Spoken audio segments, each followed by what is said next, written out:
आज हम बात करने वाले हैं एलसीड इन्वेस्टमेंट लिमिटेड कंपनी के बारे में। ये एक नॉन बैंकिंग फाइनेंशियल कंपनी है, एनबीएफसी, जो कि रजिस्टर है आरबीआई से। ये इन्वेस्टमेंट कंपनी कैटेगरी में रजिस्टर है आरबीआई से। और भी जान लेते हैं कंपनी के बारे में। कंपनी का मार्केट कैप 0.34 करोड़ का है। अभी जो करंट प्राइस चल रहा है मार्केट में वो 17 रुपीज़ का है। कंपनी का पीई 0 है।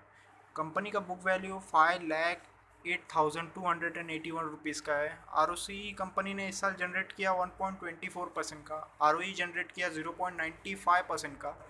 डेप्ट टू इक्विटी देख सकते हो आप, जीरो है, कोई डेप्ट नहीं है कंपनी के ऊपर। प्रॉफिट आफ्टर टैक्स कंपनी ने इस साल जनरेट किया 131 करोड़ रुपीज़ का। अर्निंग पर शेयर कंपनी ने इस साल जनरेट किया है 6,536 रुपीज़ का।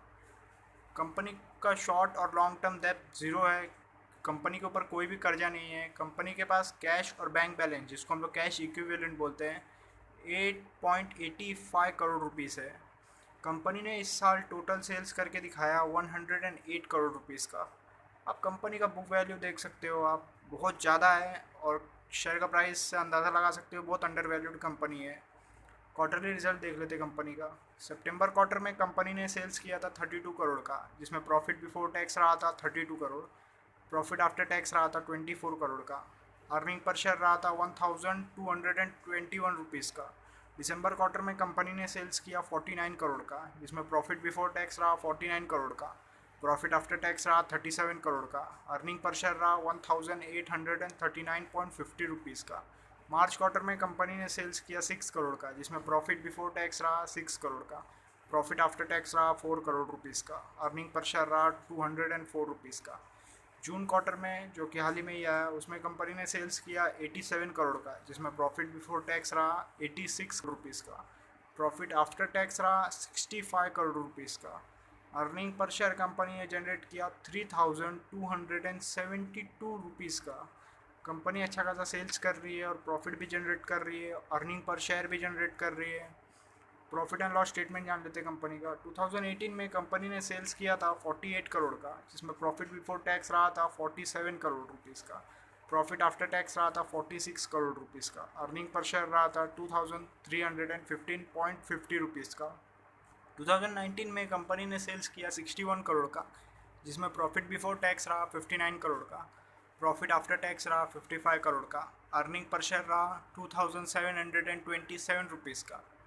2020 में कंपनी ने सेल्स किया 78 करोड़ रुपीज़ का, जिसमें प्रॉफिट बिफोर टैक्स रहा 72 करोड़ रुपीज़ का। प्रॉफिट आफ्टर टैक्स रहा 73 करोड़ रुपीज़ का।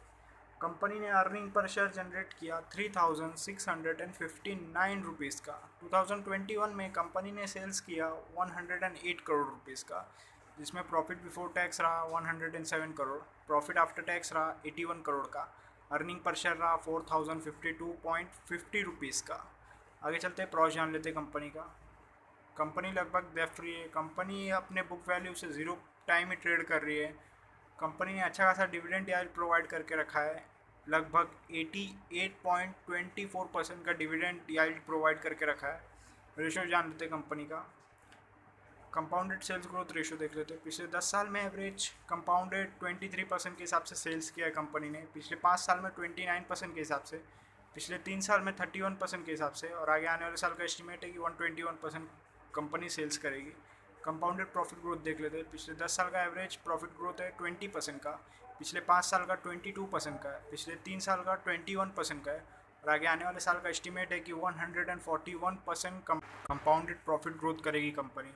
स्टॉक का प्राइस कैसे मूव किया वो भी देख लेते हैं। पिछले 10 साल में एवरेज 20% के हिसाब से मूव किया है। पिछले 5 साल का हमारे पास अवेलेबल नहीं है डाटा। पिछले 3 साल में एवरेज 42% के हिसाब से मूव किया है। और पिछले साल कंपनी का शेयर का प्राइस बढ़ गया 54%। रिटर्न ऑन इक्विटी देख लेते कैसा जनरेट किया कंपनी ने। पिछले 10 साल में एवरेज रिटर्न ऑन इक्विटी रहा है 2% का। पिछले 5 साल का एवरेज रिटर्न ऑन इक्विटी रहा है 2% का। पिछले 3 साल का एवरेज रिटर्न ऑन इक्विटी रहा है 1% का। और पिछले साल कंपनी ने रिटर्न ऑन इक्विटी जनरेट किया लगभग 1% का। आगे चलते हैं, शेयर होल्डिंग पैटर्न जान लेते कंपनी का। मार्च क्वार्टर में प्रमोटर्स का होल्डिंग था 74.98% का। जून क्वार्टर में उतने का उतना ही रहा। पब्लिक होल्डिंग था मार्च क्वार्टर में 25.02% का। जून क्वार्टर में कोई बदलाव नहीं हुआ, उतने का उतना ही रहा। फॉरेन इन्वेस्टर और इंस्टीट्यूट ने अभी तक इन्वेस्ट नहीं किया है कंपनी में। अगर आपको एनालिसिस अच्छा लगा तो प्लीज़ लाइक करें, शेयर करें, कमेंट करें और सब्सक्राइब ज़रूर करना।